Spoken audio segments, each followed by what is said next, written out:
একটু বুদ্ধি খাটালে এই কঠিন কাজটাও সহজ হয়ে যায়। ঈদের দিনে সবচেয়ে বিরক্তিকর এবং কঠিন কাজ হলো এই ভুঁড়ি পরিষ্কার করা। হাত দিয়ে ছোঁয়া দিবেন আর সমস্ত ভুঁড়ি পরিষ্কার হয়ে যাবে। কঠিন কাজটাও কিন্তু আপনি সহজেই করে নিতে পারবেন শুধুমাত্র এই টিপসটা ফলো করে। প্রথমে আপনি যতটুকু ভুঁড়ি পরিষ্কার করতে চান সেই অনুসারে গরম পানি চুলায় বসিয়ে দিবেন। এরপরে দিয়ে দিবেন বড় বড় সাইজের 2টা লেবু স্লাইস করে রসটা চিপে দিয়ে দিবেন। লেবুর রসটা দেওয়ার কারণে ভুঁড়ির মধ্যে যে বাজে গন্ধ সেটা থাকবে না, অনেকটা কমে যাবে। আপনার পরিষ্কার করতে গিয়ে বিরক্ত লাগবে না। এরপরে পানিটা যখন একটা বলক চলে আসবে আপনি জাস্ট নামিয়ে নেবেন। অনেকটা বলক করতে হবে এমন না, একটা বলক হলেই হবে।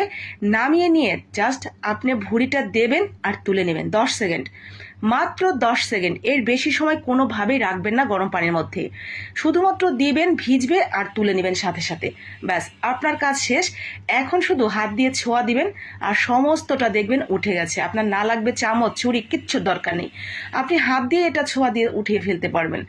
আপনি যদি এই টিপসটা মনে রাখেন যে আপনার কতটুকু সময় ভেজাতে হবে, আর অতিরিক্ত বাজে গন্ধের জন্য যারা বিরক্তি মনে করেন, মানে এগুলো পরিষ্কার করতে চান না, তারা ওই লেবু দিয়ে নেবেন। এতে করে আপনার লেবুর যে সুন্দর একটা স্মেল সেটা পাবেন, ভুঁড়ির অতিরিক্ত গন্ধটা কমে যাবে। তো দেখতেই পাচ্ছেন কত সুন্দরভাবে এটা পরিষ্কার হয়ে যাচ্ছে। হাত দিয়ে যদি পরিষ্কার করতে কষ্ট মনে হয় তাহলে একটা চামচ অথবা একটা ছুরি নেবেন, টান দিবেন আর দেখবেন 5 মিনিটও লাগবে না আপনার পুরো ভুঁড়িটা পরিষ্কার করতে। সাথে সাথে দেখবেন একটুও ময়লা নেই, একদম সাদা ফকফকা হয়ে যাবে। ভুঁড়ি পরিষ্কার করতে গিয়ে বিশেষ করে গরম পানিতে এই ভুলটা অনেকেই করেন যে গরম পানিতে কতটুকু সময় ভিজিয়ে রাখবেন। অনেকটা সময় ভিজিয়ে রাখার ফলে ওই ময়লাগুলো একদম লেগে যায়, সেটা আর কোনো কিছুতেই উঠতে চায় না। তো এটা মনে রাখবেন, শুধু ভেজাবেন আর তুলে নেবেন, ব্যাস। এরপরে দেখবেন সব পরিষ্কার করে নিতে পারবেন কোনো রকম কষ্ট ছাড়াই। সব কিছু যখন পরিষ্কার হয়ে যাবে নর্মাল পানি দিয়ে ধুয়ে এটাকে আমরা সিদ্ধ করে নেব। সিদ্ধ করার জন্য আবার আমরা সেম প্রসেস, লেবু দিয়ে গরম পানিটা সিদ্ধ করে নিয়ে একটু হলুদ দিয়ে দিব। এরপরে সুন্দর করে 2-3টা বলক দিয়ে এটাকে সিদ্ধ করে নেব। সিদ্ধ করে নিলে এটা শক্ত হয়ে যাবে, কাটতে খুব সুবিধা হবে। আর এই যে আমি বারবার লেবু দিচ্ছি এর কারণ হলো ভুঁড়ির মধ্যে যে বাজে গন্ধটা থাকে সেটা একদম চলে যাবে। আপনি 2বার এই যে এইভাবে লেবু দিয়ে প্রসেসিং করে নিলেন, এটার মধ্যে আপনি ভুঁড়ির কোনো বাজে কোনো গন্ধই পাবেন না। খেতে গেলে এত ভালো সুন্দর একটা সুঘ্রাণ পাবেন, সেটা আপনি বানানোর পরই বুঝতে পারবেন। তো ভালো মতো সিদ্ধ করা হয়ে গেলে নামিয়ে আমরা ঠান্ডা পানি দিয়ে আবার ধুয়ে নিয়েছি। ধুয়ে নিয়ে এখন আমরা সুন্দর করে পিস পিস করে কেটে নেব।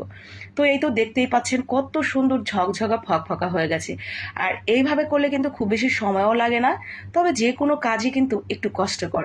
আর সেই কষ্টটা মেনেই আমরা মেয়ে বউরা বাসার মধ্যে খুব খুশিতে মনের আনন্দে নেচে নেচে কাজ করে যায়। কারণ বাসার প্রত্যেকটা মানুষ আমাদের ভালোবাসার মানুষ, তারা যেটা খেতে পছন্দ করে সেই কাজগুলো করতে আমরা মেয়েরা অনেকটা স্বাচ্ছন্দ্য বোধ করি। আর তারা যখন খেয়ে ভালো বলে তাহলে তো আর কোনো কথাই নেই, আমরা নাচতে নাচতে এরকম কাজ সারা দিনই করতে পারবো। কি বলেন আপুরা? তো এই তো দেখতে পেলেন খুব সহজেই কিন্তু আমার ভুঁড়িটা একদম চকচকা ফকফকা হয়ে গেছে। তো কোরবানি ঈদের দিন আমার মনে হয় এই টিপসটা অনেকেরই কাজে লাগবে। আপনার যদি উপকারী মনে হয় তাহলে একটা লাইক কমেন্ট করে একটু শেয়ার করে দিবেন, যাতে ঈদের আগেই এই টিপসটা সবাই জেনে নিতে পারে।